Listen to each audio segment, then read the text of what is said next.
Jurassic Park. Now playing at theaters everywhere. Ecto goggles with Ecto Buffer, Neutrona Blaster, and Water Zapper, each sold separately. From the corner penthouse of Spook Central all the way to Star Killer Base, this is Yes Have Some Podcast. Do I? Yes, have some. Yes, have some. You know, they told me you people were conceited douchebags. The only place in the multiverse where you can love the book, hate the movie, but still buy all the toys. I'm afraid you're just too darn loud. I'm not looking for a friend. I'm looking for a Jedi Master. What? Please remember to hold on to your butts and get ready to get stressed. With your hosts, Craig Goldberg, Abigail Gardner, and Jacob Walsh. All right. We can talk. Whatever we want. We can talk now. What are we talking about? Oh, you know, just the fact that it's time to record Yes Have Some Podcast Whoa. for the 136th time. Okay. It feels like the first time. That's not true. It always does. Very different. Hello, everybody. Welcome to Yes Have Some Podcast, episode 136. My name is Craig Goldberg, and I'm here, as always, with Abigail Gardner. What's up, guys? And Jacob Walsh. Yes. Jacob. Yes. How are you? I'm pretty good. I haven't talked to you okay. as much today as I prefer to. I was about to say we literally talked 20 minutes ago. But before We're that, accustomed to more. there was a drought. Before that, you were panicking a little bit because we'd gone like 8 hours without a phone conversation. I literally thought you were dead, and I was about to send out like, Dude, I started calling hospitals wondering why you hadn't called me yet. oh, you're like, Jake, I started calling hospitals wondering if I was dead. Oh my god. Similar to Bruce Willis, if he would have just called a hospital in The Sixth Sense, spoiler alert, we wouldn't have had to watch that entire movie to find out that he was dead the whole time. Yeah. Gotcha. Well, welcome everybody to the show. I hope everybody's having a good week. Tomorrow is Valentine's Day, February 14th. I hope everybody has a significant other. And if you don't, I hope you're like, fuck it, I don't need one. I hope you have a Taco Bell near you and like a Target so you can buy some NECA figures. 'Cause that's what I'm going to do. What is an adequate, like, let's say you're single and you're kind of like, you know, I hate Valentine's Day, fuck it. What are you going out to buy yourself to make up for it, to make yourself feel good? You barging a little bit?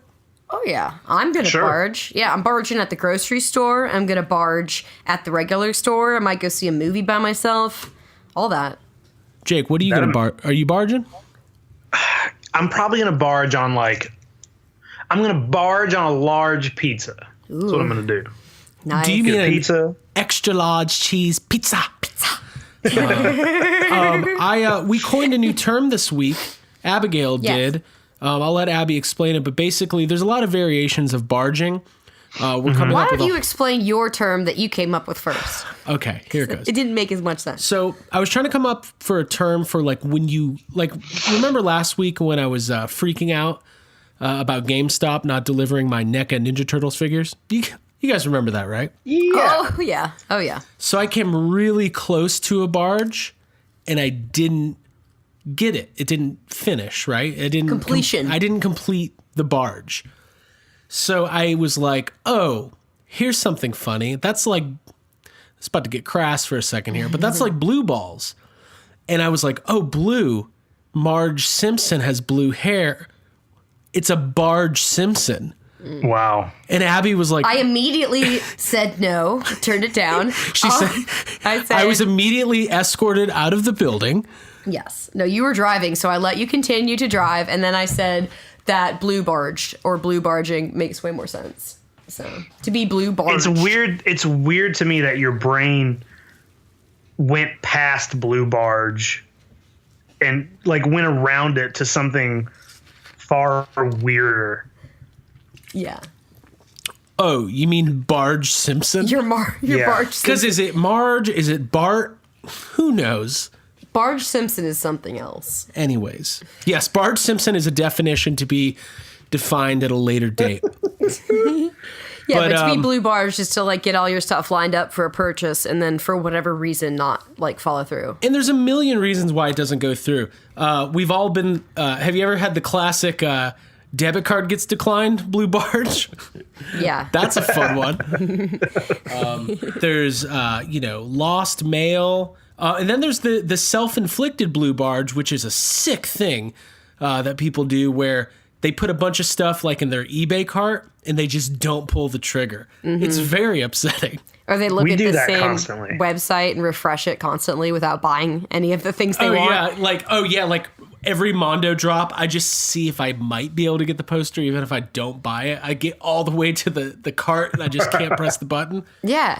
It's a total sadistic. self-imposed Blue Barge. What'd you say, Abby? I think it's sadistic. I thought you said it's a dick move, and I was like, kind of. It's addictive. That's for sure. Well, welcome everybody. We got was about 10 minutes down. Okay, cool. Cool. 50 So, more to go. We can do this. 136. Thanks everybody for joining us. It is episode 136, as I said earlier. There's a lot going on. We have a lot to cover. We've got some stress. We've got some trailers. Last week we waited till the last possible second to record, hoping that this child play what did I just say? Blah, blah, blah, blah. It's another one for the record books. Child play trailer. Yeah. I'm like from New Orleans. I'm like one of those New Orleans Ghostbusters. Wow. Ben Langoliers or whatever. However you say his name. He's a great guy. Just That's can't right. say something. That's how you say it. Ben the Langoliers. Yeah. No. Stephen, I think he prefers Stephen King's Ben the Langoliers. Hey, That's like his birth name. that's Got what's it. on the certificate. So I'm not going to Yeah. argue with that. No, we waited as long as possible for this Child's Play trailer. Didn't happen. But then we got it the next day. So we're going to talk about that. And we got some stress and we got some Ghostbusters stuff to cover. So we got a lot going on. Before we get started, I do want to know, how's everybody's week going in general? Abby, what do you got going on? Anything in particular? It's been a big, busy week. If we're getting to our own personal stresses, I'll get into it later. But yeah, it's been a smashing week for me. To say the I least. was in a car accident on Friday, which actually is part of my stress. So I won't go into full detail, but I am fine. For those of you who follow me on Instagram, I was posting about it. And I'm going to be getting a new car, so I might be barging myself at some point. Ooh, that's soon, gonna be a barge. next week. Yeah, like major barge. What are you going to get? Like a DeLorean, Ecto 1? Yeah, like an AMC Pacer, like a Wayne's World accurate. We'll see. No, I'm probably going to get the exact same car that I had, which was a Honda Fit. So that's what I'm hoping. No matter what car you get, make sure there's a red rope licorice dispenser in it. That's my only request. Cool. Well, we'll get going here. Before we get started, though, I do want to make sure that everybody is aware of the Yes Have Some Patreon platform. We have our bonus episodes. We do 2 to 3 a month. We just put out one last week. We discussed our favorite fantasy toy lines. Basically, we made up a bunch of toys that never existed, talked about them like they were real. And it was a lot of fun, so we put that up. There was a clip put on Instagram, but we did want to let everybody know, if you want to get in on these bonus episodes, make sure that you're heading over to patreon.com/yeshavesome. And for $5 a month, you get immediate access to the Patreon feed. So all of our bonus episodes since we've done, since we started in July of 2018, so almost 6 months worth of episodes. And then you get access to the feed. So every time we put up a new one, you are part of the club and you get it straight to your phone or wherever you listen to podcasts. And thanks to all the new people that have been signing up. We've had a lot more signups lately. People seem to be really enjoying the bonus episodes. Jake, did you have fun talking about the fantasy toys? I want to say yes, but I did not, because it just depressed me, because I really want a Twister playset, and I really want a Seinfeld. It was fun in the moment, but when you go back and you think about it, most like a Blue depressing Barge. episode we've ever done. Yeah, dude. I got blue barged so hard by all the. We did it to ourselves. We did it to ourselves. We're sick. And we I didn't felt even the same see way. it I coming. listened to that episode and I was like, man, these all sound legitimate. And gosh darn it, I wish they were real. It's not fair. Hey, does it make you, like, it's depressing enough that Bill Paxton died, but knowing for a fact we are never getting Twister toys. It's never going to happen. I mean, Come on, it's NECA. not. NECA's not going to put. dude, obviously that's who I'm thinking of. Yeah, they have to. I mean, they put out a Bill Paxton Aliens figure. They got the likeness rights already. Let them do it. Hey, when it comes to Twister action figures, it's game over, man. Game over. Dude, I feel like it's our calling. I'm wondering though. I'm sitting here thinking, I'm like, okay, there are aliens figures with his likeness, right? That exists. Yes. I know there's not a Helen Hunt figure in the world, but does NECA have any other figures that could maybe double as a Helen Hunt? Maybe we can do some customizing here. Maybe we can make this happen. I don't know. We'll look into it. I feel like we need to get Randy from NECA on Yes Have Some and just beg him for Twister figures. Just be just the whole time. Yeah. I'm looking right now. The T2 Sarah Connor could absolutely be repurposed if they were to do a different face and head sculpt. Because I think. Go ahead. No, I'm just saying, like, make those black pants, make those khakis. Yeah. First, you get the khakis. You can buy the RV compound from the Lost World toy line and repurpose that as the barn burner. Nice. Everything's getting dude. I'm just gonna get Randy on the line and just do my worst best Bill Paxton spiel from Twister, telling about all the figures he can make. I'm like, you can make Joe, you can make Bill, you can make the truck, all sorts of neat stuff like that. And then they'll do it. First of all, yes, and they should also have us do their commercial, and we do it like a retro style, like Kenner whatever commercial. They got it. Cool. Finally. Unless maybe they'll remake Twister at some point. Everything gets remade at some point. God, that'd be so weird. That would be weird. Yeah. I'd be like, oh, this tornado's just not as good as the first one. It's like the Twister will be just a balloon this time. It's Will Smith. Oh my God. Oh, we're about to talk about that too. But before we do that, as a reminder, conversations like this happen all the time, and we go crazy on these bonus episodes. So if you want to get in on them, head over to patreon.com/yeshavesome. Another thing we've been really talking about lately are these iTunes reviews. Every podcast does it, but you guys have been really coming through with new reviews. And as an incentive to the folks out there who listen to Yes Have Some and subscribe on iTunes, who leave reviews, we like to read some of these. We only read the 5-star reviews. I'm not going to read any of the 2-star reviews. There really isn't any, but I wouldn't. I don't want to blue barge myself here. Oh, okay. But we like to read these iTunes reviews because they're fun, and let's face it, we love hearing good things about ourselves because none of our parents ever said them, so we're relying on complete strangers at this point. Go on. So we got 2 new 5-star reviews since we last recorded, and I was going to go ahead and read those off. Thank you to Quicksilver88. I wonder if that's the character Quicksilver or the brand of surfwear. Hopefully the surfwear brand, because I myself was a big fan. This guy's just working at PacSun, leaving iTunes reviews. He's giving us 5 stars. He says 4 out of 4 Ninja Turtles. That's the headline. He says, if you're looking for all the amazing up-to-date news on Gone Girl... Wait a minute. Wait a minute. This is getting snarky. Calling us out. If you're looking for all the amazing up-to-date news on Gone Girl, this is absolutely the podcast for you. Some of the greatest, most opinionated, and biased reviews on all things geek. Did that sound bad? It shouldn't, because they are truly hilarious, and their love for Ghostbusters, Jurassic Park, and Aquaman is one of the most heartwarming and pulse-pounding experiences you'll... Oh, shit. I cut off. There's more to that. There's like one more line. Dude, we should hire this person. So that's right. That's a good review. Yeah. That's good. There's like one more line to that review, but it cut off on my screenshot. Oh, Sorry about that. You screwed it up then. I fucked up. Good job. Screwed up. I gotta pull that up because there's something else. That's funny. A good review. Yeah, thank you. That's very funny. I like it. Later in the episode, we'll reveal the rest later. And then we've got another 5-star review. Love the show. Relatively new to it, but I never miss an episode. This show rules, and that's from Misfits 1011. Thank you. Good Yes, stuff there. thank Good you. stuff. Very good. We really appreciate those iTunes reviews. Thank you very much. If you have never left a review and you do subscribe to the show, make sure that you're heading to iTunes. Even if you don't listen on iTunes, it's kind of the only place you can actually review the show is on iTunes. So it only takes a few minutes, and we really appreciate it. All right, cool. So we got some stuff to talk about, and I don't know. We, like I said, last week we were waiting on this Child's Play trailer, but then the Aladdin trailer dropped during the Grammys.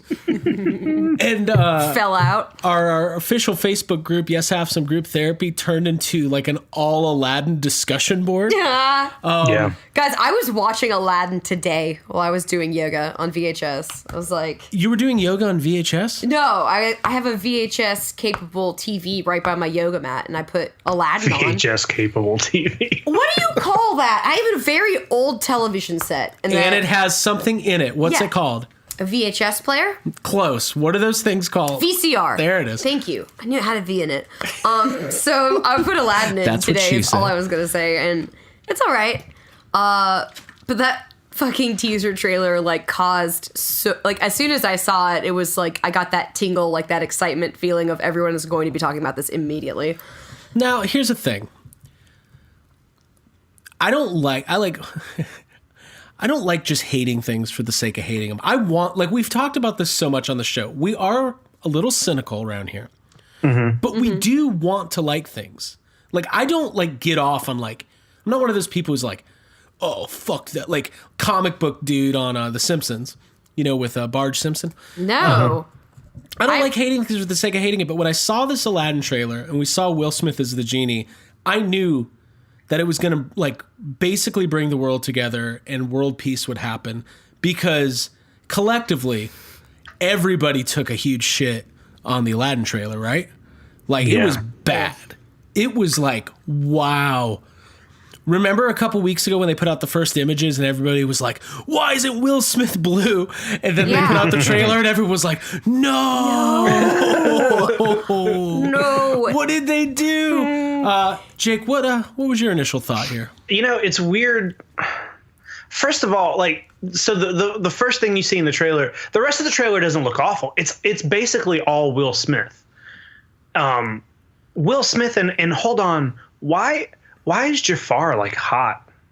Oh, yeah. Why is Jafar like a young hot dude? That's weird to me. But Jake, do you have more to say about Do you have anything else to say about you that you'd like to say? he looks I didn't know weird. this was going to be the Jafar podcast. No, I mean, like, isn't Jafar supposed to be some like kind of old skeezy, like Menacing. Yeah. skeevy looking? Like he looks fucking skeezy. Yeah. But this Jafar is like he's just like a younger hot dude. I'm like that's weird to me. The genie. I think the thing about the genie that looks the worst, besides the fact that it looks like an early PlayStation 1 rendering, is that his body is like all bulked up and shit. Early PS1, not even late, not even 97. No. I'm talking about 95. like first. I'm talking about. he would look first better games. pixelated, honestly. Like if it was harder to It's see. weird. The weirdest part to me, I think, is that how big his body is and how like bulked up he is, and it's like the body looks like the genie from the cartoon, but then it's just Will Smith's face, like weirdly in the wrong place. When I looked know. at it, it looks like should have those little like markers for CGI or whatever, like all over his face.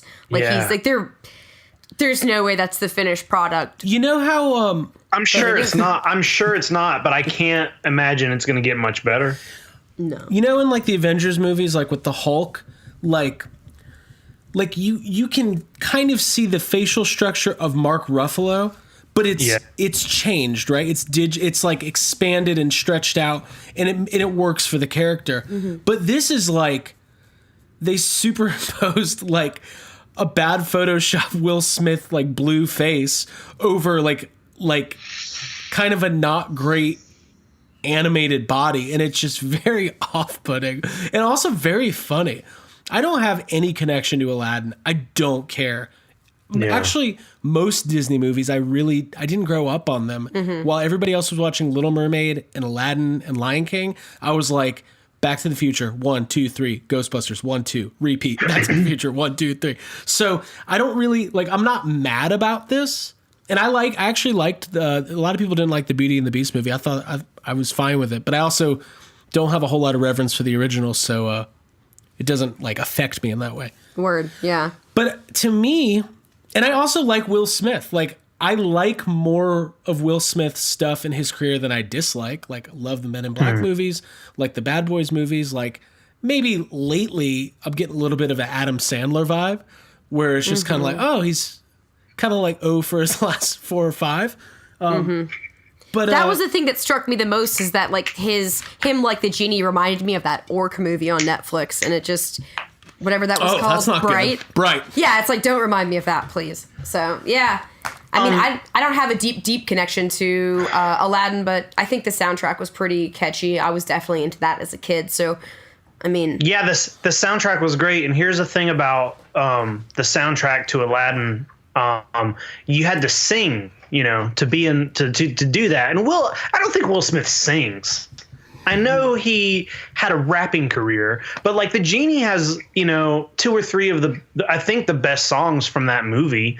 And I'm like trying to picture, in my brain, like Will Smith.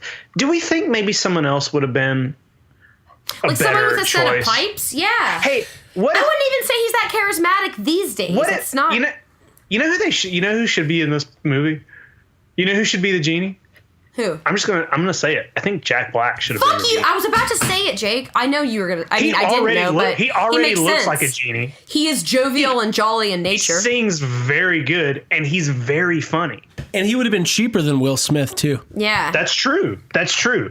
I like that idea. I think Robin Williams, his performance as the genie was like iconic, right? It's even if you don't know much about it, like everybody knows that performance, and it's big and over the top and not like Robin Williams. When he went big, it wasn't cheesy. Like you were just along for the ride. I don't know what Will Smith's going to do with it, but what I was thinking was, why not just have Will Smith do the voice and do like a really badass, just a complete animated character, a completely animated digital genie? Yeah, that maybe looks more like the original, and then just have Will Smith do the voiceover, or that'd be better. But I feel like Will Smith is not the kind of actor who would agree to do that. Well, he would be like, then. you're going to put my face on it, or I'm not doing it. Yeah, no, you're right. That. You're right for sure. And then, I wonder if he's happy with the way it looks, because I mean, I am like, it looks like it was he's happy the first with the money pass. he's going to get. Okay, yeah, I can see that, but it does look like something that they were like, yeah, we have 5 more looks for this. This is just the first one, but then somehow it's going to be completely stuck. different. Yeah, I think Andrew Schaefer on our friend Andrew Schaefer. On Group Therapy suggested they just do an animated like Roger Rabbit style just cartoon genie in the movie. I was like, yeah, do that. Yeah, I was literally just thinking that when you were mentioning having Will Smith do the voice and having that part be animated or computer generated. Like that would be just to have an old school cartoon interacting in a live action movie. I feel like would be kind of cool. Now, here's the thing: we're all judging a book by its blue cover, and that's fine. This movie could be great. Yeah. We'll wait and see. We'll see. Sure. Yeah, we'll see.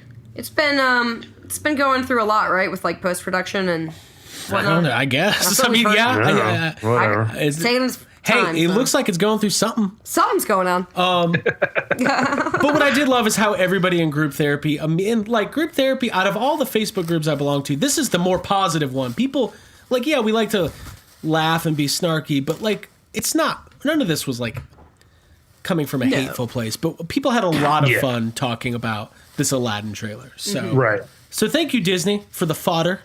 Yeah, thanks for all the fun. And I'm sure Disney doesn't care. They we got Lion King coming out. We've got Star Wars. That whatever. was the VHS tape I was watching today. That had the Aladdin tape had a promotional bit for the Lion King that was coming out because it came out in 1994. The tape I was watching, so it's kind of neat. And I was like, well, maybe The Lion King will, just let us all forget about Aladdin. Yeah, maybe. It'll be amazing. Hey, we'll see what happens. We'll Wait, see Donald Glover? Maybe? I'm excited about Lion King. Like, I'm fine with it. Hey, like, remember the last time you guys were excited about a movie with Donald Glover? Hey, I do, distinctly. I was talking to my hairstylist today about Solo. She's like, ooh, it just wasn't. And so, yeah. And we don't have to go down that trail right now, but we all know. We know. You know what the funny thing is? As I made my big speech about how we don't like to hate things just to hate them, like, I don't talk to many people who disliked Solo. Like, the three of us are definitely in that minority. Well, that's because everybody else is in something different, and it's called denial. Oh, got it. That movie sucks. I put that movie on. God, what day was it? I put that. You guys had told me you put it on, and watched like 10 minutes of it, and I think maybe that night I was like, you know what? I got nothing to do. I'm going to fucking watch Solo, and I'm going to watch the whole thing. Did not make it the whole way through. I made it more than 10 minutes, but by the time Chewbacca showed up, I said, you know what? This is garbage. And I shut it off. Dude. Cool. Yeah. I love it. Tough watch. Love it. Love it. Well, thank you. Hey, can I hit you guys with some news real quick? Sure. Yeah. News it up. According to the website HN Entertainment, My favorite site. I've never heard of them, but they're big enough Hot that news. this is going around now. According to the site and their sources, there isn't just one live action Alien series in the works, but two of them. Whoa. And Ridley Scott is attached to executive produce for Hulu. Interesting. Whoa. Okay. That comes on the heels of James Cameron talking this week about how he's actively working with Neil Blomkamp to revive. What? No relation to Heather Langenkamp. I know. I was like, who? What's his name? What's the guy's name? My laptop died, so tell me, who am I looking up? What's his name? I don't know, but I don't think it's Blodgen. When I heard the word Blodgencamp, I got very distracted. You look it up? Who am I looking up? Just fucking Alien. Alien? I'm sorry. I lost my train of thought when I heard that pronunciation. Alien what? Live action. It's the guy who directed whatever that It's fucking movie. it's like Ridley Blomkamp Scott. or Blomkamp. Blomkamp. Yeah, Blomkamp. Oh, Neil wait. Blomkamp. Oh my gosh. Guys, I have to find it. Hold on. Anyways, he was at one point working on an Alien movie.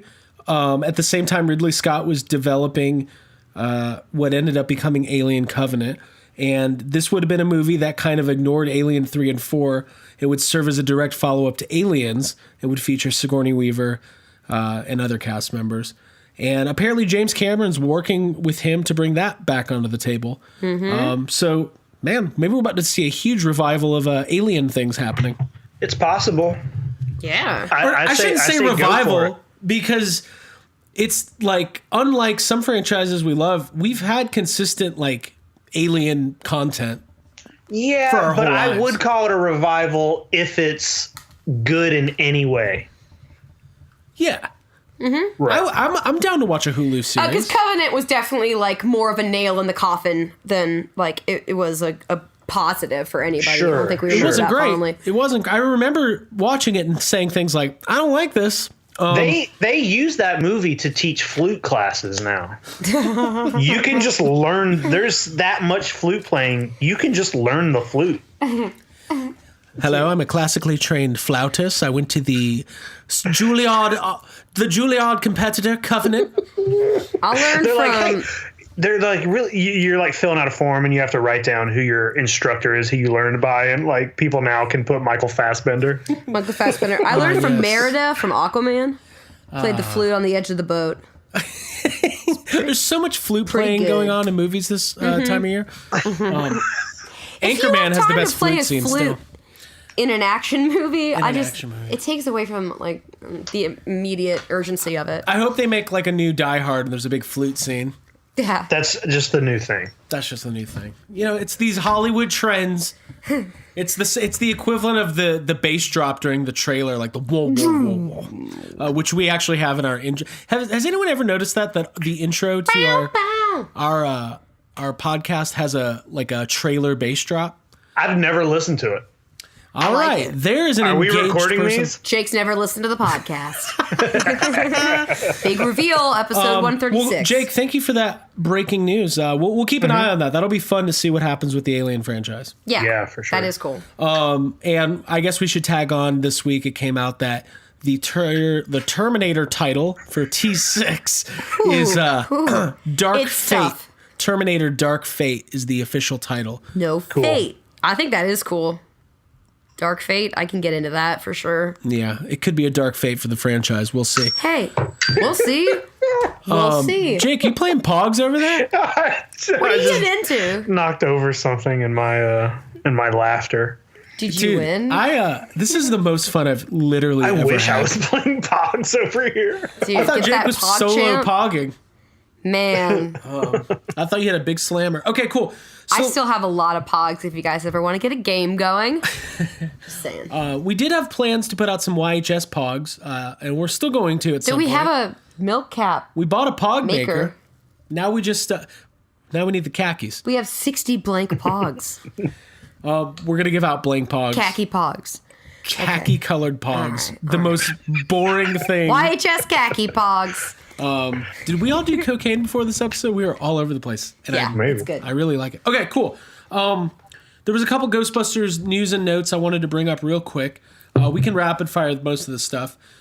Rumor yesterday that and it was just a rumor. Somebody reported it on Twitter. They said they had exclusive information. Who knows? But a possible filming start date of May 13th was put out there. Which is like, we'll talk about it because I'll talk about rumors. I kind of feel like speculation is the most fun part of like ramping up to Yeah. these movies. It's like when you're flirting versus like dating somebody. Oh, It's like yeah, way once more you- fun in the beginning. Once you start dating, it's like, ugh. Once you see that whole movie, you're like, oh. Once you see the never mind, I'm not gonna say it. Okay, cool.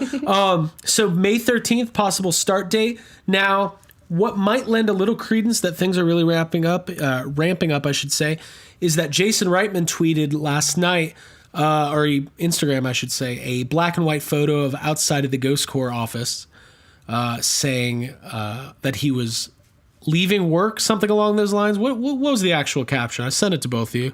I'll look at. I got it right here.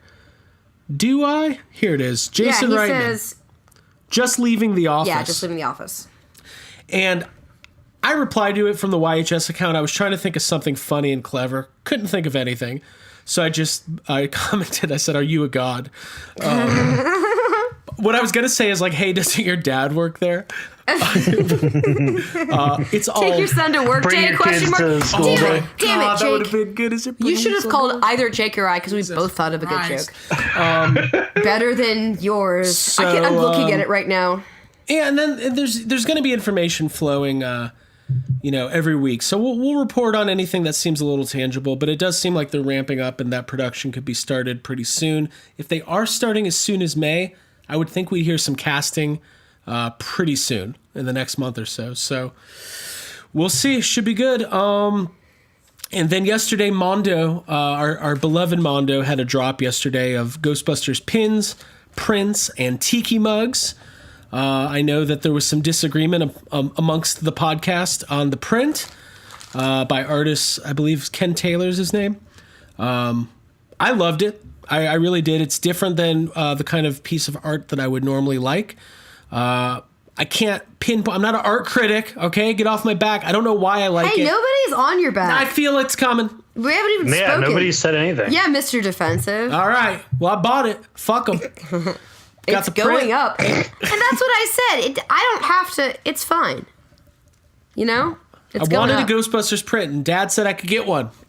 But let's talk about these tiki mugs. I like tiki mugs now. I never had them before. Now I got a few. I'm into them. There was a couple different Stay Puft Marshmallow Man variants, and I got the black and white variant.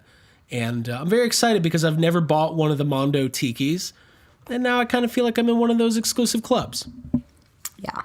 We do have a pretty decent collection of tikis. I was put a going to say, picture you up. got some tikis, don't I you? know. I posted a picture from our But Instagram. those are Think Geek. This is Mondo. It's a whole Yeah, I Okay, know. okay. I know. upper It's a echelon level up. tiki. Okay. Yeah. No duh. And no. I also like that we got the variant. I think it looks very, very nice. I prefer that to the print. The print is fine. I've got some issues with the lines, but that's just like a matter of taste and preference. So That's the thing about art. yeah. Okay? Subjective. Some people want Will Smith to play the genie, and those people are right. Mm-hmm. They're not. Maybe not. And then, so it's, what I do love is that we're getting new Ghostbusters products, and, with the 35th anniversary being this year and then ramping up to the new movie, there's going to be no shortage of things to buy, which is stressful, but also very exciting. So I'm exciting, as I like to say. I'm excited. And then Tom Wayne, there was a couple pins. I feel like those pins had been released before, but I'm not 100% It's like a sure. tear dog. I think so. I've seen license them. plate. Yeah. Egon, Ray. They're cute. And today was the release of the last wave of real Ghostbusters figures for the Diamond Select line, which was Ray, Peter, and Stay Puft Marshmallow Man. And I picked those up, so I get to complete the diorama. And Jake, we had a talk. We had a talk yesterday.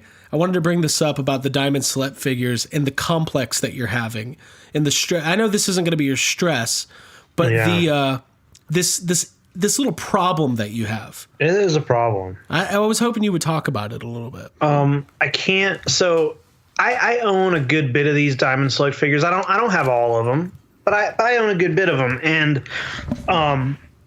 they have the diorama pieces in there, and it's like they're meant to be opened and to put this diorama together. And then especially the second wave that's coming out, all the GB2 figures, and these real Ghostbuster figures have the firehouse, and it just looks so good, and I want it, but I physically cannot bring myself to open these toys. I just can't do it.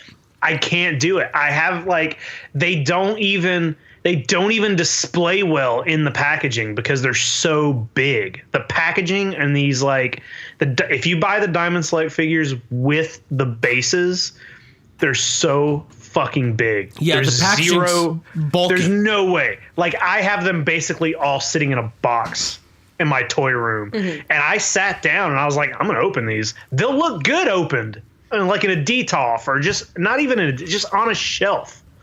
I can't fucking do it. There's like a mental block. I just can't open them. I have the same thing. I can't dive.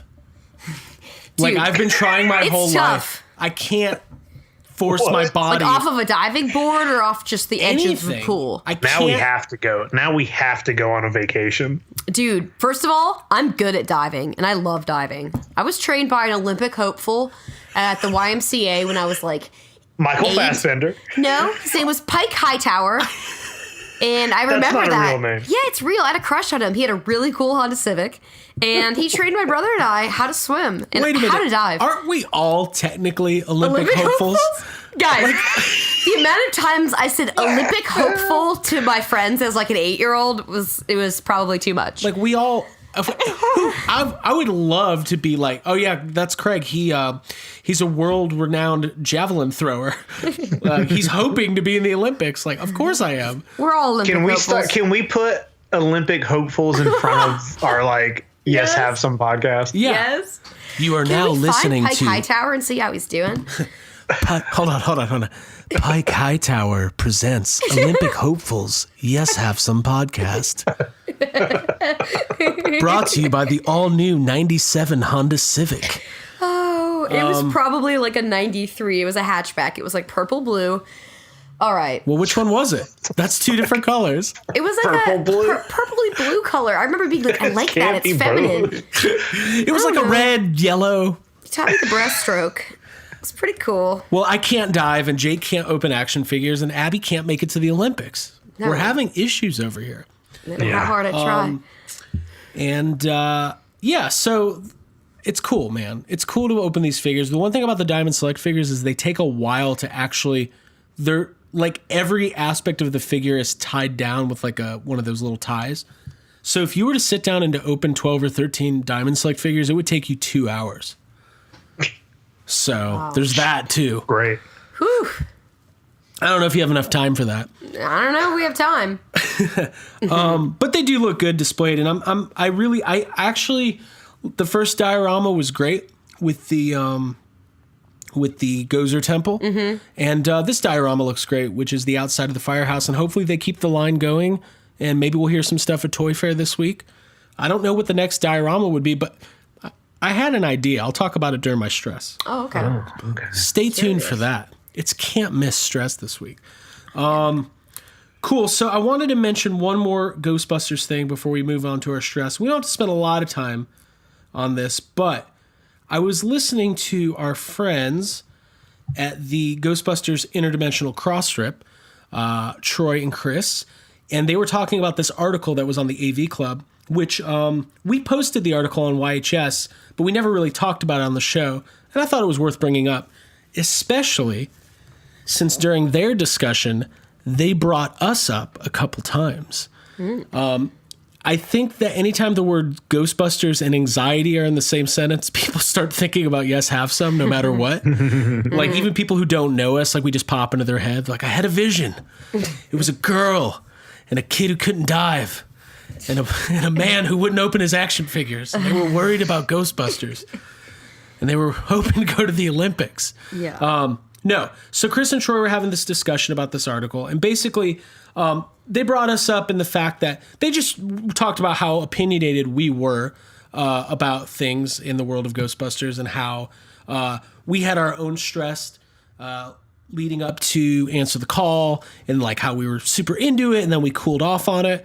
And I figure since our name was talked about in their discussion, it would be worth at least giving our opinions on this article. But basically, the article was on AV Club by this author, Sean O'Neill.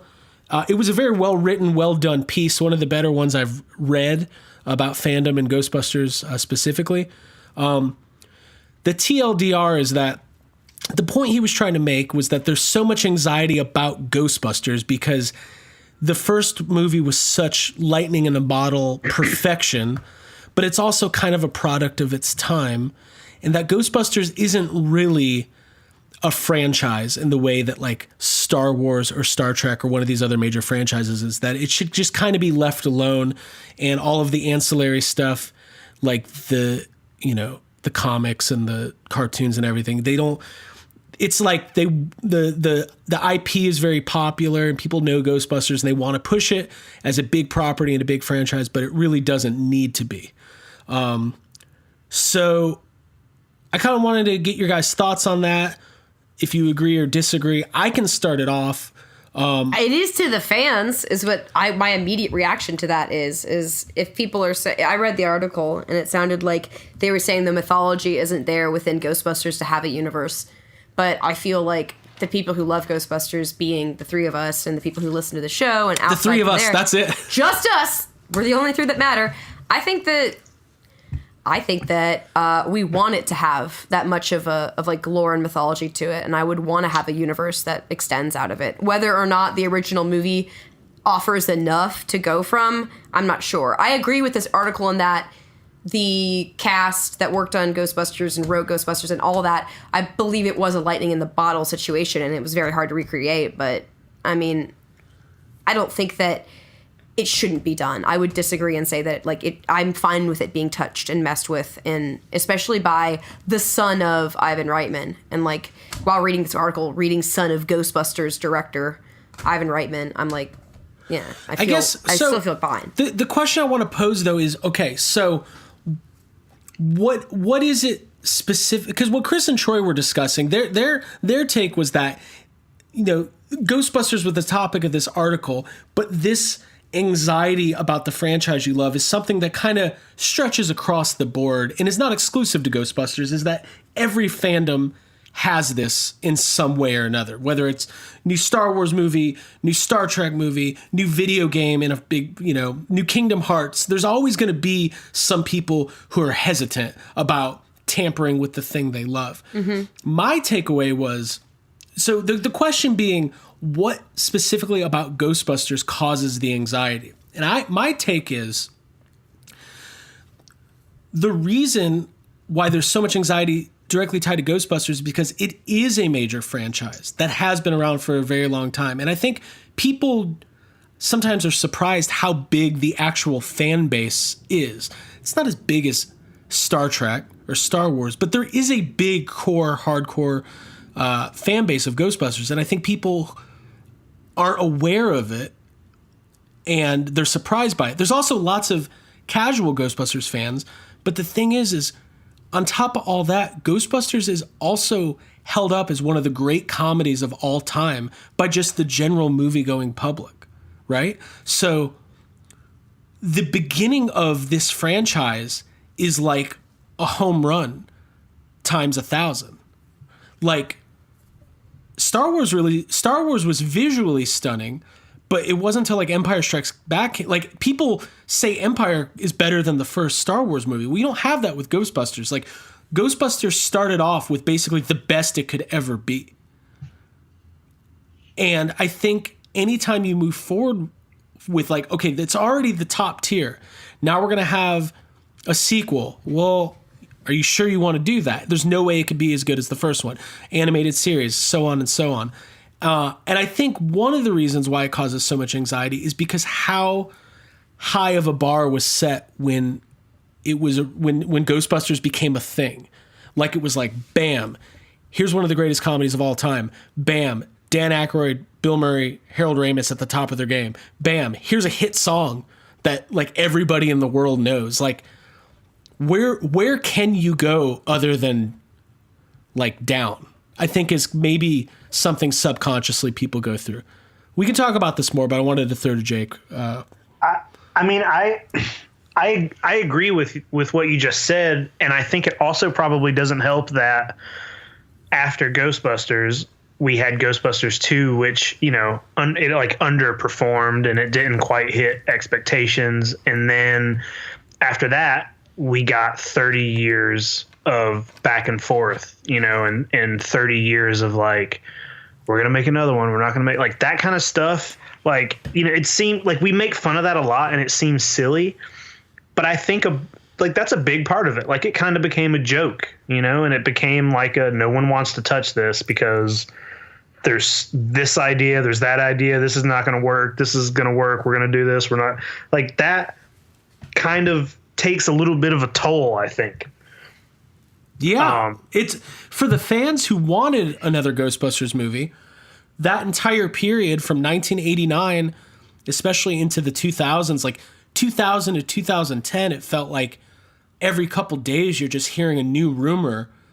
It's coming, it's not coming, it's going to happen, it's not going to happen. And like that turmoil itself creates a subconscious anxiety where it was almost to the point where you're like, I'd rather them just be like, it's never going to happen so I can get it out of my head and move on. Yeah. But the every, all the false starts. Yeah. That creates anxiety in and of itself. Yeah. Yeah. I think we're onto something here. Yeah. But I also think in the article, there's a lot of talk in the article about how you can't replicate that first movie and trying to do so is bound for failure. And I think I agree with that. But also, it's a little early to be having that conversation because, obviously we don't really know anything about what this movie is going to be like.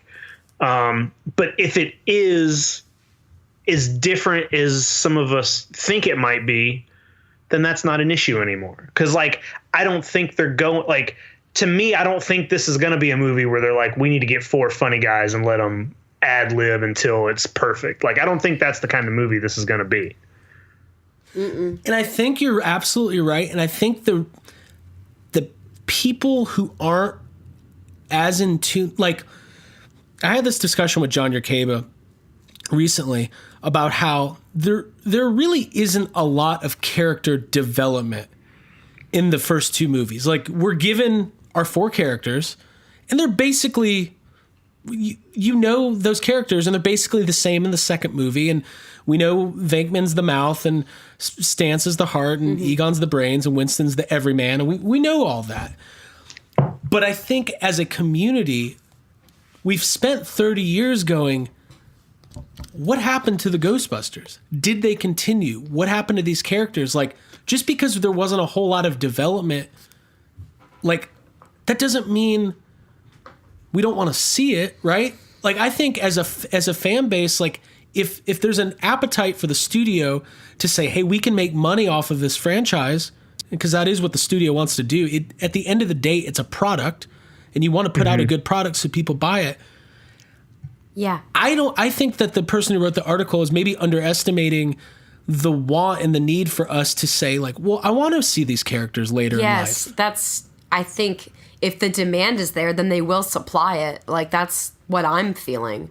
I want more of it, and I feel like Ghostbusters was such a phenomenon that all those characters, whether or not they were fully developed, they are memorable and in our hearts, and wanting to know where they continued on to and like what their life is like now is something that a lot of people have. I have a feeling that we're going to come out of this new Ghostbusters movie with a Stranger Things, like, I know Stranger Things has its flaws, but I think it's going to have that, like, adults and kids alike are going to have some sort of a connection to this, and that's going to be a bigger piece. There might be some the more Ghostbusters story. There's all these discussions going on about, like, people are like, this better not be some sappy, emotional, like, Ghostbusters is a comedy. It better just be funny. It better just be, like, I don't want to be in the group making demands about what this movie should be or shouldn't be. I just want to see an enjoyable Ghostbusters movie, and I want to buy into it. I want to... Yeah, I want it to honor the franchise in a way that is a good continuation and feels satisfying, and that introduces characters that are lovable and fresh. And I also memorable. wanted to offer closure. Like, I want to say, like, okay, I am good. It's 2020, and I know what happened to Stantz and Spangler and Zedmore and Venkman. And now, if the franchise continues to move on in a different direction, at least we got that closure. And I think that is the most underestimated and least talked about point with Answer the Call. And the reason why so many people struggled to be able to accept that movie was because of the teasing and the blue barging for 30 years, and then just being denied something that, like, it felt so subversive from what the fan base wanted, and I'm not saying especially that, with the cameos that you see in the movie and Answer the Call. I always compared it to, like, if they instead of doing The Force Awakens, what if they would have remade Star Wars and Luke Skywalker and Mark Hamill was just a bartender? Like, you'd feel cheated, right? Like, that would suck. You'd be like, oh, cool, I'm watching a Star Wars movie. There's Mark Hamill. I don't know what happened to Luke Skywalker, though, but there I get to see him. Like, it just doesn't work. But anyways, that's a whole nother tangent and episode. We could talk about this for hours. It doesn't ruin anyone's childhood, but it definitely is like, nobody wanted that. Like, Exactly. That's not what anybody wants. Exactly. And I appreciate subversive decision-making and subversive filmmaking, but at the end of the day, I realize that these are products. And if Answer the Call was on Shark Tank, none of them would have invested in it, because they would have been Barbara. like, we don't think that this is what your core audience wants. Why are you doing this? Why are you going into retail? They're going to eat you alive. Oh my God. No. I want to see a sketch where Paul Feig goes on a Shark Tank to pitch Answer the Call, and Mr. Wonderful's like, you're going to be shark bait. Oh my God. But anyways, getting back real quick to the actual thing we're talking about, which is the article, I wholeheartedly disagree with the writer saying that Ghostbusters isn't a franchise and it's not meant to be a franchise. Ghostbusters, if anything is a franchise, it's Ghostbusters. There's just so much that you can do with it. Because there's a big world to be explored, and I just don't agree that the take that, like, let's just leave this alone. I just don't agree with that.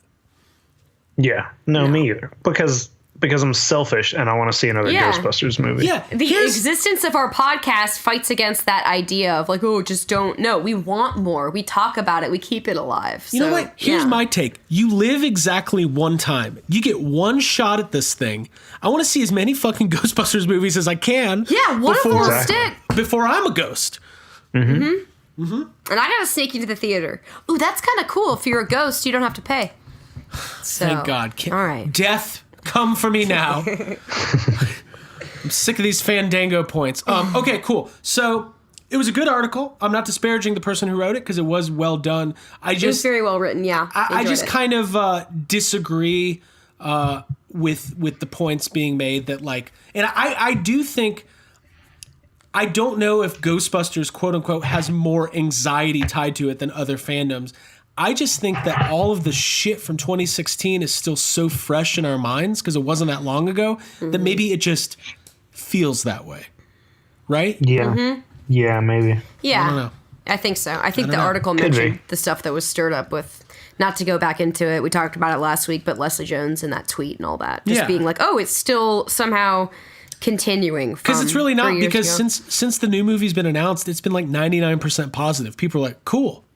Yeah. They're finally doing this. Let's fucking do it. All right. Whew. Feels good to talk about it. Good. If you would have, okay, here's the talk. God, we got a lot to cover. Okay, if in 2016 someone said, hey, in February 2019, your topic of discussion will be the Child's Play reboot trailer and Ghostbusters 3, you'd be very confused. Yeah. You'd be like, what do you mean Ghostbusters 3? Aren't we, what is happening? Is Channing Tatum in it? This is the guys? Let's talk about this Child's Play trailer, and then we'll finish off with stress, and we'll call it a night. Cool. Jake, you are our horror guru. Okay. Child's Play trailer. Yeah. Sure. What'd you think? You know what? I think it looks great. It looks different, and it looks different enough and similar enough to work. There aren't a whole lot of reboots out there that I don't know, that do the original justice or are better or even equal to the original. I love the original Child's Play, and I love a few of the sequels. It bothers me less that there's if the show wasn't happening, I would be a little more bothered about it because I would be bummed out that we're not getting like Brad Dourif. Right. But since the show's happening, I feel fine about this. The movie looks fun. It is kind of a teaser. It looks like, it's definitely a little more serious. It looks good to me. Mm-hmm. I agree. I couldn't agree more. Well, I actually watched the trailer when it Friday morning, I think it came out. Friday, yeah. Yeah. I got the text from you guys and I watched it once and had that compulsion to watch it again immediately, mostly to see Aubrey Plaza's terrified face at the end of it because I fucking wish she was in every horror movie from now on. It makes so much sense to see her in that role being terrified. Watching her as April Ludgate on Parks and Rec, I've always loved her dark sense of humor, and I feel like her as the mom in this movie is absolutely perfect. I feel like that dynamic is almost palpable just from watching this trailer of the kid playing, I don't know if his name is Andy, but the kid in the movie. It's the same character. Okay, yeah. He looks fucking lonely. He looks like he might have gotten, I don't know, he kind of looks got beat up or something. There's that element of that sad, tragic, it's just a boy and his mom, and so she's going to get him this toy, and then everything's going to fall apart. And I think that it felt a lot like the original movie. They showed a vintage toy store, it looked like. It just reminded me, the way that the shots were in the inside the toy store felt like that first movie. It kind of felt like the Scare Zone a little bit for some reason from Universal Studios. I just like that the doll's going to be named Chucky. I liked seeing Paperboy from Atlanta. What's his name? Brian Tyree Henry. I liked it was a scary trailer more than anything. I was like, this is scaring me, and I like that. And it feels like Child's Play, so I'm into it. Yeah, I was into it, man. I thought it was way better than I was expecting. The marketing so far has been really cool, the viral stuff they're doing with the website and everything. It looks like it's just going to be a fun horror movie. And Jake, you kind of made the point earlier. Child's Play has basically had diminishing returns since the first one. Each one's just not quite as good as the last one. Yeah. And they are going to do a series. It's going to be on Sci-Fi. Right now, the working title is Chucky, which is that's a good name. Good start. I wonder how long they brainstormed on that one. And yeah, It's weird because the Friday the 13th remake is so bad and the Nightmare on Elm Street remake is so bad. But this looks like it might have a chance to like be really fun. And I guess it just depends. Like I have a feeling it's going to be a little bit like, I don't know if they're going to have all like this mystical voodoo element, and I don't know what Chucky's voice is going to sound like and all that stuff. But like from this trailer, there's definitely a Chucky doll killing people. And that's kind of one of the key ingredients into a Child's Play movie. Right. I think there will be a supernatural tie-in. I don't think it's going to be like the dolls being operated by someone remotely or something. I'll put it this way. They're smart. If this movie was made 10 or 12 years ago, it would have been a completely different doll with a completely different name. And like it would have been something much different. I think they went into this going like, hey, this has to be Chucky. It has to look like Chucky. Like that at a bare minimum. If we want people to go see this thing. Yeah, I think the hearing the voice is going to be a big issue because it could go either way. And I felt this sort of the same way before we had heard Pennywise's voice. Like, you know, it's just that's important. And I think Chucky's voice is very important to the character. But I do think we're going to get something complete. Like, I don't think anybody should be expecting a Brad Dourif type voice, especially if, you know, they're saying that this isn't a serial killer in the body of a doll. So if that's not true, then there's no reason for this doll to sound like an adult. And my original thought was maybe he just wouldn't talk. But then again, like Chucky's one-liners are like, I don't know. Like, I don't want. This doll's gonna talk. I think it'll talk. I don't know. He's gonna. I think he's gonna talk for sure. But I feel like we should expect kid voice. A kid voice, or. But what if it's like, since it's like the doll is like technologically advanced? Maybe one of its features is that it can like mimic voices. Yeah. Yeah. And maybe or you could choose a voice. The original Child's Play is on TV and he's watching it. Up. And then he turns around. He's like, "Hey, Andy." That makes no sense, but sure.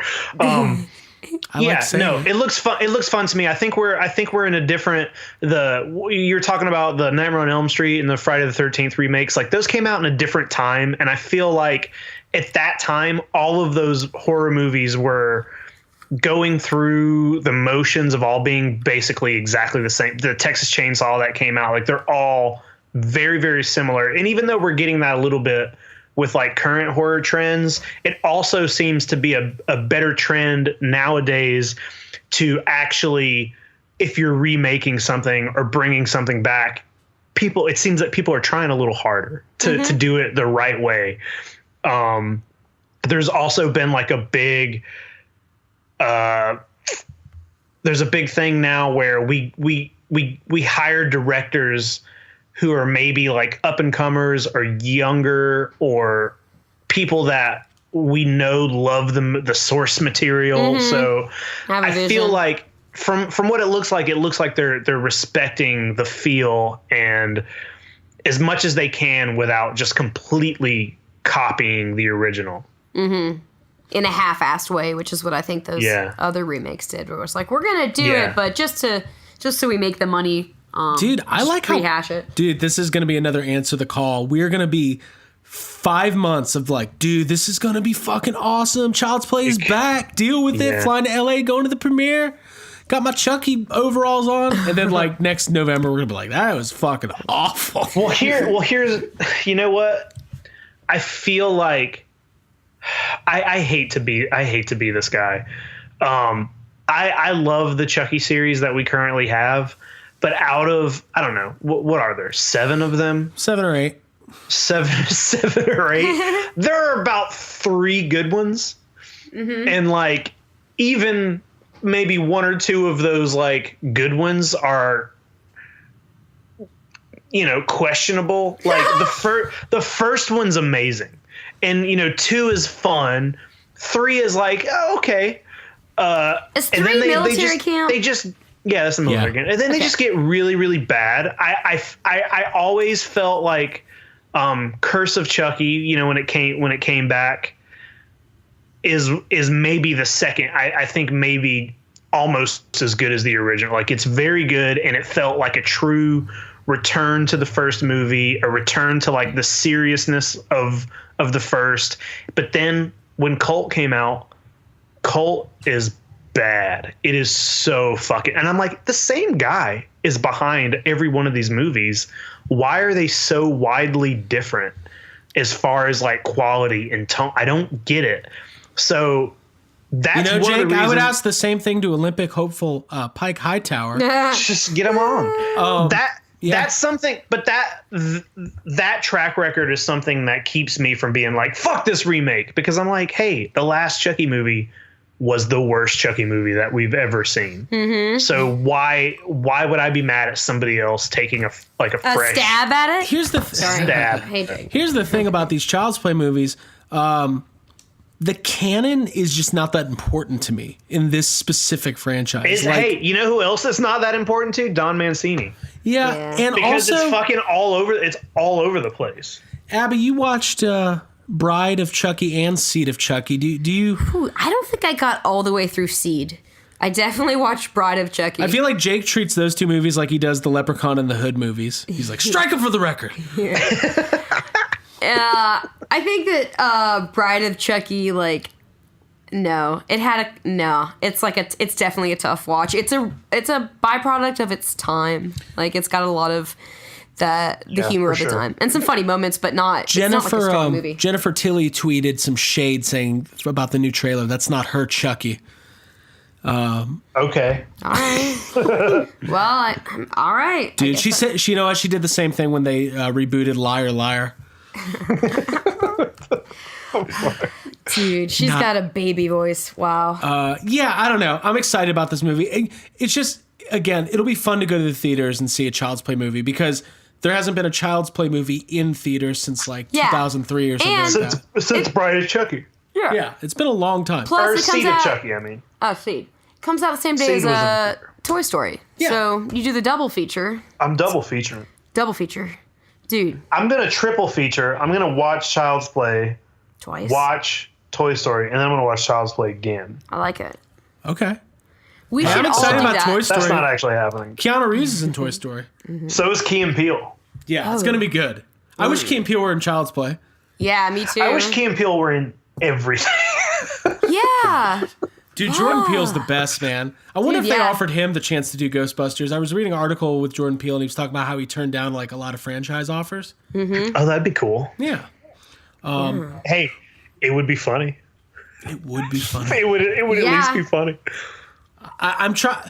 My Soundtrack whole would be approach good. going into the next Ghostbusters movie is to prepare to cry my eyes out the entire time, and then I'm going to have to watch it again because I'm going to miss it the first time. Yeah. Yeah. And I hope I laugh because I hope it's Just funny. like Answer the Call. No, I cried my eyes out after that. Child's Play, excited. Good first trailer. There was a leaked picture today. Did you guys see that? They said it could be the Chucky from the movie. No, I didn't. I mean, it looks like Chucky. So Okay. we'll be getting more. We'll probably get another trailer sooner rather than later, and we'll talk about it more. But yeah, for right now, I would say I think it was a great trailer. I liked the song they used. That Let Me Tell You About My Best Friend. And, Yeah, that was good. That was Hey, cool. Yeah. also, it was way better than the Pet Cemetery trailer. That's the one I was like, I know this is better than something else I watched recently. This is scaring me more. Watching Aubrey Plaza's like crazy eyes looking around as she's being suspended by that thing. I'm like, that's scary. I like it. It's cool. Yeah. Also, Aubrey Plaza, I think it's an upgrade from the first mom in the first movie. Yeah. Just saying. Hey, this picture is Photoshop. I pulled this picture up, the leaked Chucky picture, and it is. It's like, so it's clearly Photoshopped, guys. There's a square around his face. They took the very last shot in the trailer is like it's backlit. him, but his face is in silhouette. Yeah, you can't see him. They took that picture, and then they took, like a couple months back, the picture came out where you can see half of his face. He's holding the knife. Oh. Okay, yeah. They took that picture, mirrored it, and just photoshopped it on to the head. All right, there you go. There you have it. Jake says, Got it. bullshit. Calling bullshit. I mean, it's photoshopped, but it's photoshopped from a picture of Chucky. Ah, so it's So, real. I mean, I was right. I was right the entire time. And let's just move on to the next segment. We don't. Clearly a square around his face. I think that is an advertisement for Squarespace. Got it. All right. This podcast brought to you by. It's not. It is not. Okay. Is it? Okay. No. I don't think so. Photoshop. Cool. All right. Well, it's time to do some stress. Cool. God, I just added a D to stress. Fuck. I'm going to learn how to talk one of these days. It's that moment of time. We haven't done this in a while, but we all got stress to bring to the table. We're going to wrap up the podcast with our stress this week. Ladies and gentlemen, are you ready for YHS stress? You look a little stressed. Is this some radical new therapy? Why don't you do something with your life? Lights out. Now you want to get nuts? Come on. Let's get nuts. Here we go. Stress. Is that the new The new song? stress song. That's the new Stress song. music. Tell me about my stress, Your friends. stress friend. All right. Yeah. Oh, wait, that's pretty good. We should Tell record me should about record your that. stress friend. Yeah. All right. Abigail, Okay. What's your Did I just stress? volunteer myself to start? we've covered Child's Play. We've covered Ghostbusters. We've covered Olympic hopeful Pike High Tower. Yeah. What's next? God, let me dive into this. Okay. No laughs? All right. Here we go. Oh, dive in. Yeah. I don't know. I know. thought I'd give you a second to let it sink in. I'm on a delay, even though I'm next to you. Oh, delay. Cool. All right. Yeah. When it comes to stress, I talked about my car accident over earlier in the episode. So we all know that happened on Saturday night. I ended up getting the day off on Sunday, and Craig and I went out to GameStop. It was like a long journey to get to the GameStop that we went to. You were going, Craig, to get a Casey Jones mask, which was That's what I on do hold every for us. Sunday. Which you do every Sunday. But when I went to GameStop, there was like a massive clearance sale going on, which is just fun in general, and also really fun because, you know, when you go through something difficult like being rear-ended on the interstate and having to like deal with your car going into the shop / possibly losing it, you want to do some retail therapy, which is basically what I did at GameStop. I got this really cool Star Wars Jabba the Hutt mug. I got a Bob's Burgers World's Greatest Dad mug, coffee mug. Always into those. Because you are. Because I am the world's greatest dad. And then I picked up this really cool Harry Potter potion, number 86 is what it was called. It's like a lamp that has like a really cool LED light that sparkles and twinkles. And it's just a beautiful piece. And I love it. I got it home. I opened it up. And I read the instructions myself, and they were very easy. I plugged this little lamp in. It looks like a bottle like that you would find in Snape's fucking like classroom. And I plugged it in, and I put it on the twinkle setting. It looked so cool on the top of my shelf. Then I walked back into the living room, and I laid down on the couch with my coffee, you know, because I had a little bit of a headache. And then about 5 minutes later, I heard like a huge crash, and I saw my cat Jonesy running out of the dining room, which is the area where the lamp was set up. And I walked over and realized the lamp had been smashed on the ground. Not completely smashed, but the light was broken. And I was so bummed, because I don't know if anyone else out there has ever had like an item that like you're extremely excited about. It means a lot to you. And as soon as you get it out and put it up, it just breaks. And I was fucking stressed because I guess I have to go buy a new one or just like keep it on the shelf. I'm gonna keep my cat. I still love him, but like, isn't that like the worst? Like as soon as you get it, it's immediately broken. I know, right? It's fucking stressful. Well, get rid of the cat. No, I can't do that. That's like the time I bought. I have to get a new lamp now. That's like the time I bought a new cat, and I brought it home, and those kids across the street were playing Quidditch and fucking hit them in the head with their Quidditch sticks. Whoa. What? They don't None have of like that Quidditch happened. over there. What's it? Quidditch? What are they? Brooms. Oh, Couldn't think of the got name it. broom. I was like, I don't think they're set up for that. Quidditch sticks. I was watching. Quidditch sticks. You know, I called Quidditch the wrong thing recently. Okay. What did I call it, Ab? Quitch it. Yeah, I called it Quitch It. Quit it. I was like a big Harry Potter fan. Yeah. I was watching it and I was like, like they don't really even know how to play tired. Quidditch. I was super tired. I was like, these fucking kids can't play Quidditch. I was like, what are you talking about? I was like, I don't know. Fuck 'em. God damn it. So Abby, you bought the lamp. The lamp's now broken. Lamp is now broken. Also, my car's totaled, so I got to get a new car. I guess that'll be that's not nearly as bad as the lamp. not nearly as bad as the Hey, lamp. you know what would really suck if the lamp fell and fucking Will Smith came out of it? Oh my god. Yes. I feel like, hey, do you want to work on that? Speaking of that, somebody has posted a deep fake video and has replaced Will Smith with Robin Williams. So I'm going to watch that immediately. Abby. Yeah. Any more stress? I mean, I think that's about it. I know I talked about my car when I got it on the podcast because I named it Yondu. I got it like right as Guardians of the Galaxy Volume 2 had come out. And I was very emotionally attached to it. So, now I got to go through the whole process of getting a new vehicle and all that, which is just stressful. Like, there's nothing really fun or exciting about that other than I'll be getting a new car next week. I never got to do my car up like Yondu because I was talking about getting like a red fin. Hey, maybe we can let have some listeners vote on the name of your car. Yeah, I'll put up some options and then you guys can vote. God, it's going to just be named deal. Blue Barge. I'm going to name it Blue Barge. The Blue Barge. Wait. That's it.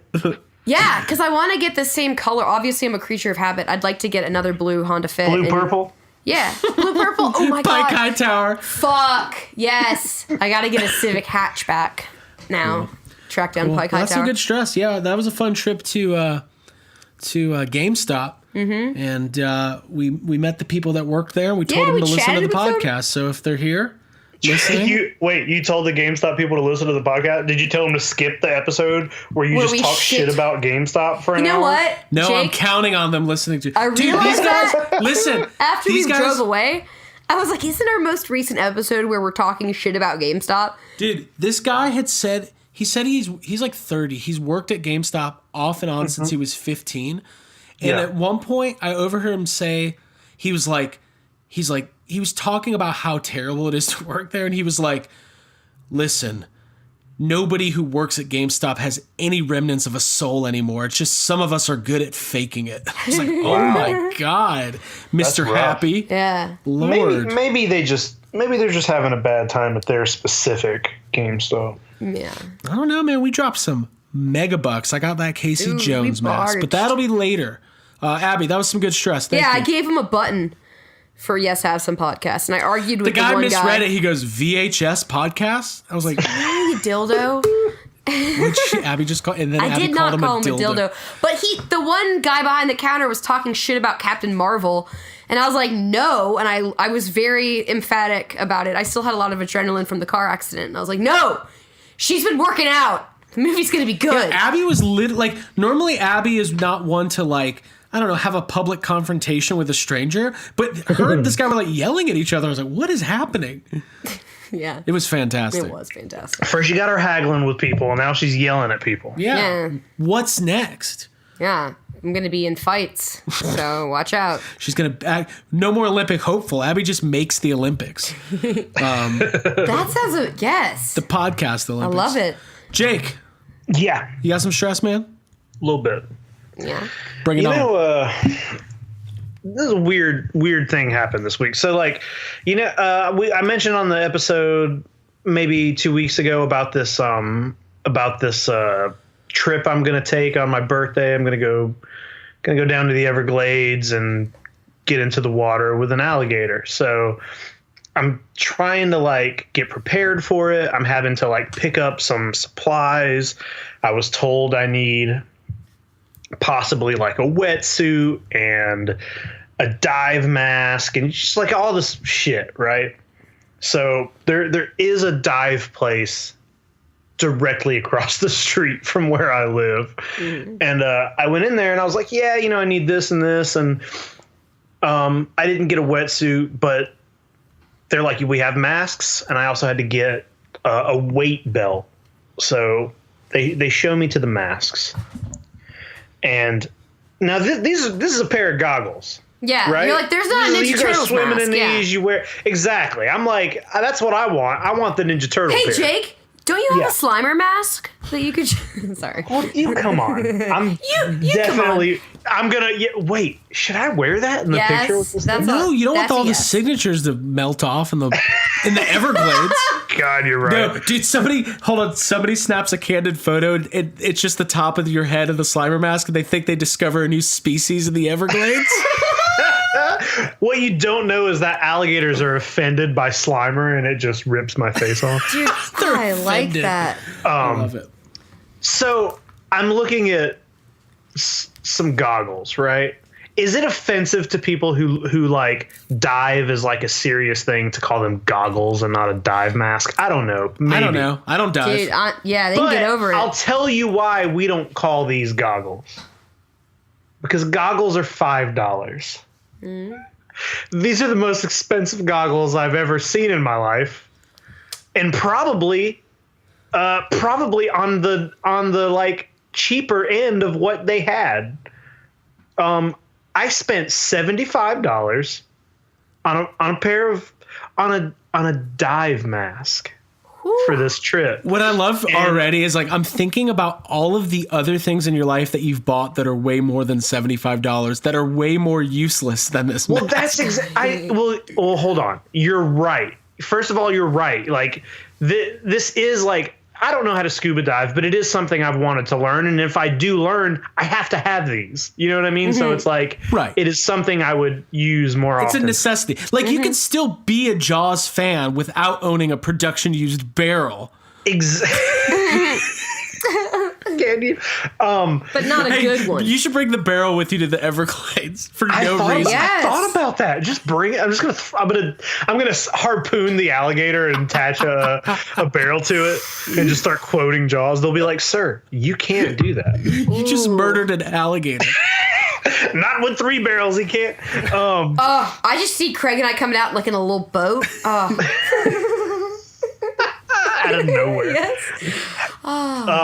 Craig drives the boat, Chief. So like, also, I'm like in the store trying to like try these. They're like, hey, you could try these on, make sure they fit. And I learned that the way you try on a pair of these goggles is not by just like, putting them on your face. Like she was like, no, that's not how you do it. And I was like, what do you mean? Like, how many different ways? Like, what am I doing wrong? And you have to like, so to properly like see if these fit, you have to like lean your body forward, put the goggles on your face, suck in through your nose, then lean back upright. And then, while still sucking in, pull the goggles away from your face. And if they suction, they fit. Now, I thought you had to spit in them. I learned that from Pike Hightower, Olympic hopeful. Anyway, I bought these goggles for $75, and it kind of made me feel good, actually, because I was like, I just spent $75 on a fucking pair of swim goggles. That for the foreseeable future, I'm going to be wearing for 45 minutes. And it just made me feel good about like all the weird toys I have that like, well, exactly like what you just said, every now and then you'll buy, I don't know, like a fucking dinosaur toy that costs $50. And I'm like, did I just buy a fucking dinosaur toy that costs $50? Dude. And it makes you feel a little like, but then, and then you whenever you kind of jump into another hobby, you realize, this is just as expensive. Yes. All hobbies are just as expensive. Yes. Craig, what was it? You were talking about Ryan said something, he equated whatever 2 figures you'd bought to like, he's like, that's like 2 days of Starbucks for a normal Ryan person. Dole, our Canadian buddy, friend of the podcast, great friend. I was talking about the Casey Jones mask. And I was like, it was $30. And he was like, that's nothing. That's like 2 days of Starbucks for normal people. And I was like, well, I don't even drink Starbucks. I should buy another mask. I should buy 2. One to make kind of dirty, a little more screen accurate. So what does the mask look like, Jake? Is it is it at least like a limited edition or something? It looks exactly like a pair of goggles you would go to Walmart and buy. Got it. It's just a black pair of goggles. Like it does look like, if you're looking at it, it looks like a little fancier. It's got like a different, it's got a different system of just like how you tighten it. It's definitely, you can tell it's like more durable. It's not going to just fall apart, you know. But it just looks like a pair of goggles. Right. They're done. Well, dude, I'm excited for you, I'm man. excited for you too. How deep is the water that you're going to be in? Do you know? From pictures, it looks like maybe the deepest part is, I don't know, I want to say maybe like 6 feet or so. Okay. It's not Right. huge. Yeah. Okay, cool. Man, I'm excited for you either way. I booked an Airbnb today and it took me like 3 hours. I've never used it before. There was like so many choices. I'm like, is this a scam? I don't understand. What am I doing? Yeah. But I did it. It's Yeah. happening. Yeah, and it's cool. I hope that people in the Airbnb know that you're bringing an alligator to sleep in bed with you. I did not disclose. You're like, If it goes well. It's just me and my friend Al. So we're gonna need his last name. Ergator. Gator? Hey, remember that kid's book with the crocodile who's like trying on all those hats? Anyways, that's off topic. Jake, so you got the glasses or the goggles. Yeah. You booked the trip, so you're good to go. I'm basically, I'm good to go. I have a few other small expenses to make the trip like actually happen, but everything's I got a car. I rented a car. I'm good to go. So you're set. I'm excited for you. Well, whenever you do that, we'll have to have a full report. And sure. Yeah. Assuming that you don't get eaten by the Probably alligator. gonna live. Yeah, I think I'll be fine. But you I can don't think find nobody's gotten eaten yet. I'm gonna be good. Yeah, and honestly, you've been to that mini golf in Orlando where they've got those little alligators that you can pet. So You'll be fine. I'm prepared. You'll be fine. I've seen an alligator before, so I'm prepared. Did you to guys? beat someone. Did you hear about this guy out in California who was running and he was attacked by a mountain lion last week and Yeah. he killed it? He killed it. Yeah, He choked it. Yeah. Yeah. Oh. Yeah. You know, PETA I went feel after like- him. What'd you say? I said PETA went after him. Hey, dude. He shouldn't have been a He human. shouldn't have been out there. He shouldn't have been out in that domain. Well, here's the thing, though. I feel like that happens pretty frequently. Like out in that area where those animals do just live, there has been multiple like accounts of people getting attacked by fucking mountain lions. Maybe just don't go running out there. Whew. Yeah, dude. Yeah. Yeah. Yikes. I just had like 3 jokes that I chose not to say. Deemed inappropriate. I know. My mind went to a couple places too. But it was fun in my head. Yeah, I don't know, man. I don't.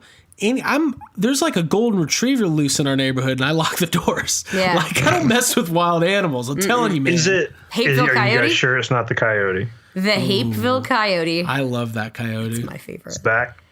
He's not back everywhere. yet. He's all the time. He's legend status. He's like the bear in fucking Great Outdoors at this point. Just saw the coyote on Mableton. What are you doing, Chet? 30 pounds overweight. Ticker can't take a shot like that. Oh, update. Dan Aykroyd still hasn't been on the podcast. So. Oh. But it's my goal for this year. Jake, any other stress? No, man. That's pretty much it. Just trying to get ready for this fucking Encounter.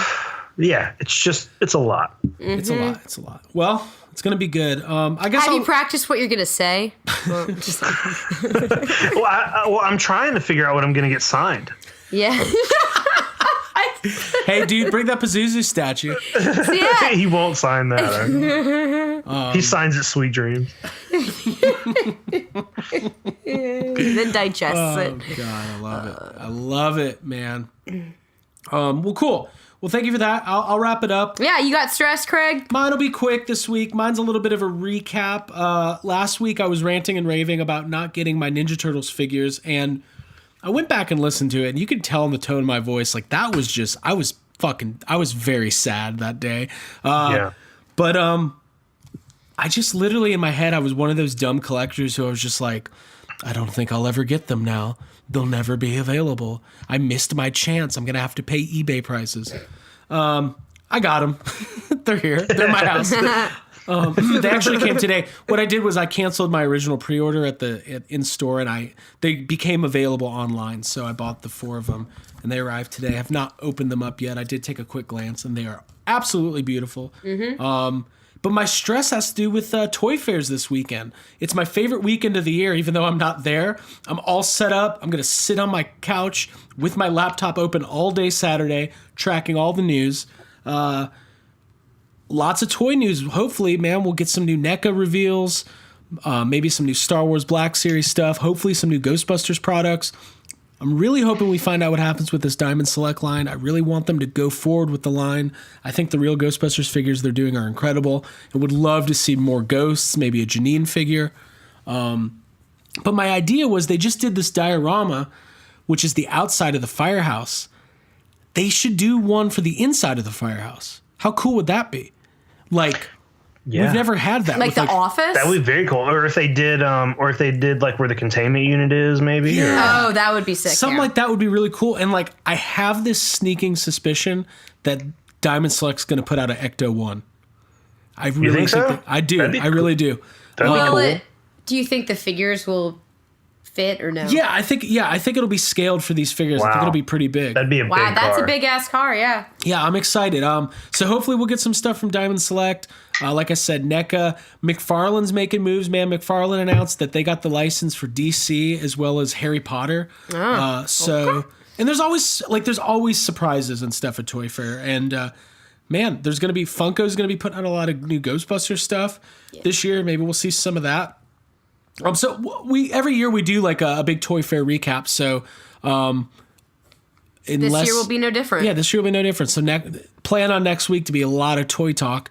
But that's really, I guess it's not really a legit stress. My other stress is that as soon as this podcast is over and edited and posted, I will be putting together this diorama. Like I said, I got those Diamond Select figures.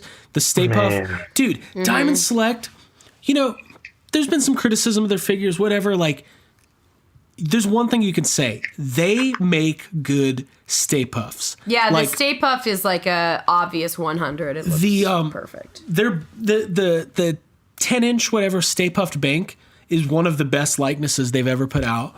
The 24-inch, the big bank, is also beautiful. And then this new figure is really cool too. It's big. It's probably about 9-10 inches tall.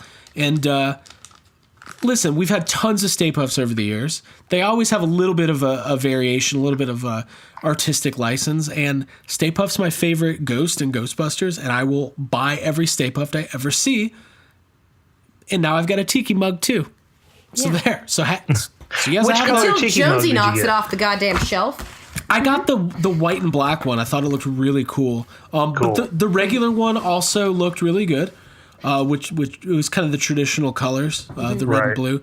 The orange variant sold out really quickly. I don't love it. It's just not my thing. Yeah. And then there's like a solid brown one that is going to be available exclusively at Alamo Draft House, which we still don't have in Atlanta. What the fuck is the other question? Like, why don't we have one? I don't know. You'd think we'd get one. There's a lot of people that live here who want. We're cool. I just want exclusive pint glasses for every movie I see. Yeah. So yeah, super excited about Toy Fair. Super excited about Ghostbuster stuff. And I've been posting pictures of some of the new stuff. So put up on our Instagram the NECA canister from TMNT1, as well as the baby turtles. I actually put that on Twitter this morning, and NECA retweeted it. So let's just put it this way. We're one step closer to working at NECA as of today. Sure. We're trying. We just walk in every day like, y'all making Jaws figures yet? Where are those Seinfelds? Actually, NECA just tweeted that somebody asked him about Jaws. I guess Randy from NECA used to work at McFarlane, and he helped design the McFarlane Bruce with the boat that the cool one that everybody has. Mm-hmm. And Randy said he hopes one day NECA gets a chance to tackle Bruce. So that'd be great. That'd be great. And Jake has a chance to tackle an alligator. So yeah. Listen, we covered a lot of ground. Yeah. We said a lot of things. We talked about Chucky. We talked about Ghostbusters. Do either of you have anything else before we wrap up? No, I think I'm gonna. You talking about putting together your diorama makes me even more stressed out about the fact that I have a hard time opening those figures. Like maybe I'm gonna try to open one tonight. I'll just try to do. I'll just do one. You do one, see how that feels, Okay. Yeah. and then I'll practice diving. Yeah. I'll show you because I know how. Abby will I'm teach me. stressed because I want to see a video of Jake emerging out of the water with a Slimer mask on so bad. I do too. But I know you won't do it because like it's got Jason autographs. at the end of Like front. slow motion. Yeah. Wait a minute. We need to recreate that scene where like me and Abby are on a boat and Jake comes up and just, Yeah. puts his arms around us with a Slimer mask on and takes us under. Yeah. Let's do We it. do like a creature from the Black Lagoon, like dance montage underwater. Be perfect. It'll be perfect. Yeah. It'd be so easy. Well, cool. Well, our promise to everybody is that we will keep everyone as up to date as possible on all of the breaking Ghostbusters 3 news, Ghostbusters Fan Fest news as it rolls in. And then next week we'll be talking about toys. The last thing I wanted to talk about was we talked about how the production designer, Francois Adoy, he's French, who worked on Logan, and he's working on the new Ghostbusters movie. He's been teasing some stuff. One of the things he teased today was his whereabouts, kind of insinuating that he's flying to do some location scouting and possibly ramping up that pre-production. Did he say where he was flying? Well, there's a picture. He put it on his... There's two on it. pictures. This is fun. The first picture was a